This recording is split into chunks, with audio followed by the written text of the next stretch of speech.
അങ്ങനെ ഹോർമോസിന് ഗുണ്ടാപ്പിരിവ് നടത്തുക എന്ന ആ ഒരു സ്വപ്നം ഉണ്ടല്ലോ, ആ സ്വപ്നം ചെറുതായിട്ടൊന്ന് തകർന്നടിഞ്ഞിട്ടുണ്ട്.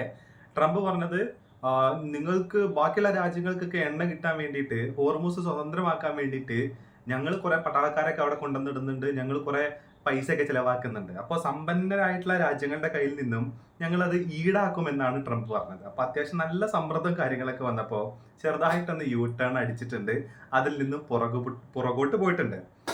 ഇപ്പൊ സംഭവിച്ചേക്കുന്ന കാര്യം എന്താണെന്നറിയോ?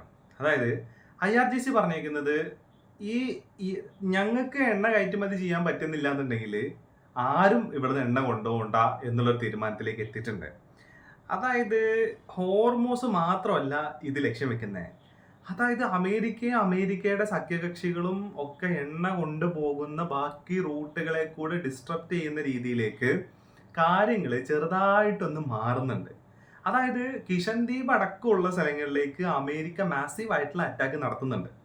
അപ്പോൾ അതിന് തിരിച്ചടിയായിട്ട് ബഹ്റൈനിലെ 5th ഫ്ലീറ്റിന്റെ കാര്യത്തിൽ ഏകദേശമൊക്കെ തീരുമാനമായി എന്നാണ് പറയുന്നത്.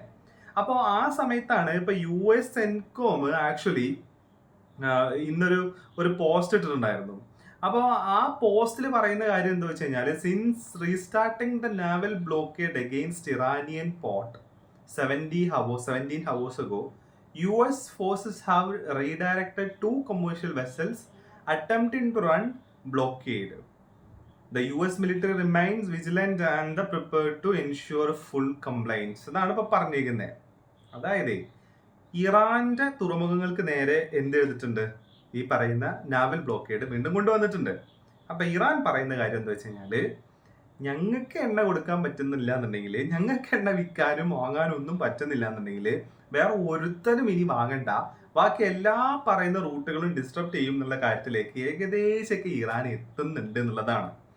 അപ്പോൾ ഇതിന്റെ കൂട്ടത്തിൽ കാണേണ്ട എന്താ വെച്ച് കഴിഞ്ഞാല്, ഇപ്പൊ അമേരിക്ക നല്ല അറ്റാക്ക് നടത്തുന്നുണ്ട്. ഇപ്പോൾ ഈ വാർ തുടങ്ങുന്ന സമയത്ത് എങ്ങനെയായിരുന്നു അറ്റാക്ക് നടത്തിയിരുന്നത്, അതിന്റെ മുകളിലുള്ള അറ്റാക്ക് ഇപ്പൊ നടന്നുകൊണ്ടിരിക്കുന്നുണ്ട്. ഏകദേശം ഇപ്പൊ തന്നെ 13 ഇന്ത്യക്കാർ കൊല്ലപ്പെട്ടിട്ടുണ്ട് എന്നുള്ള വാർത്തകളൊക്കെ വരുന്നുണ്ട്. ഈ വാർ തുടങ്ങിയതിന് ശേഷം ടിൽ ഡേ ആണ് കേട്ടോ. അപ്പോൾ ആ രീതിയിലുള്ള കാഷ്വാലിറ്റീസ് ഉണ്ടാവുന്നുണ്ട്, ഇറാനിലെ ആൾക്കാർ മരിക്കുന്നുണ്ട്. പക്ഷെ അതിന്റെ കൂട്ടത്തിൽ സംഭവിക്കുന്ന ഒരു കാര്യം എന്താ വെച്ച് കഴിഞ്ഞാല്, തിരിച്ചെടുക്കാൻ പറ്റാത്ത രീതിയിൽ, നന്നാക്കി എടുക്കാൻ പറ്റാത്ത രീതിയിലുള്ള MQ-9 റീപ്പർ ഡ്രോണുകളുടെ ഈ പറയുന്ന യാർഡ് അടക്കം, ഹാങ്ങറുകൾ അടക്കം ഇറാൻ നന്നായിട്ട് പൊട്ടിച്ച് വിട്ടിട്ടുണ്ട്, നന്നായിട്ട് തകർത്ത് വിട്ടിട്ടുണ്ട് എന്നുള്ള വാർത്തയാണ് പുറത്തു വരുന്നത് എന്നുള്ളതാണ്. അതിന്റെ വിഷ്വൽസും കൂടെ പുറത്തു വരുന്നുണ്ട്. മാത്രമല്ല IRGC 10 വർഷത്തേക്ക് ഞങ്ങൾക്ക് യുദ്ധം ചെയ്യാൻ പറ്റും, 10 വർഷം കണ്ടിന്യൂസ് ആയിട്ട് യുദ്ധം ചെയ്യാനുള്ളതെല്ലാം ഞങ്ങളുടെ കയ്യിലുണ്ടെന്നും പറഞ്ഞിട്ട് ഒരു വീഡിയോ കൂടെ എക്സിൽ പോസ്റ്റ് ചെയ്തിട്ടുണ്ടായിരുന്നു എന്നുള്ളതാണ്. അപ്പൊ ഇറാന് പ്രിപ്പയർഡ് ആണ്, എന്ത് വേണമെന്നുണ്ടെങ്കിലും ഫേസ് ചെയ്യാം, എങ്ങനെ വേണമെന്നുണ്ടെങ്കിലും ഫേസ് ചെയ്യാം എന്നുള്ള ലെവലില് ഇറാൻ പ്രിപ്പയർഡ് ആണ്.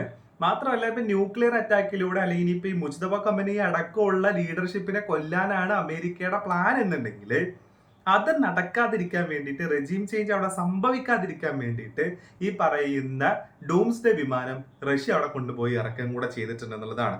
ഇനിയിപ്പോൾ ഈ കാസ്പിയൻ കടലിടുക്ക് വഴി എത്രത്തോളം ആയുധങ്ങൾ ഇറാനിലോട്ട് എത്തുന്നുണ്ട് എന്നുള്ളതിന്റെ കണക്കോ അത്രയും ഡീറ്റെയിലുകളൊന്നും അമേരിക്കയിൽ നിന്ന് പുറത്തു വരുന്ന പോലെ ഇറാനിൽ നിന്നും പുറത്തു വരുന്നില്ല എന്നുള്ളതും കൂടെ നമ്മൾ കാണണം.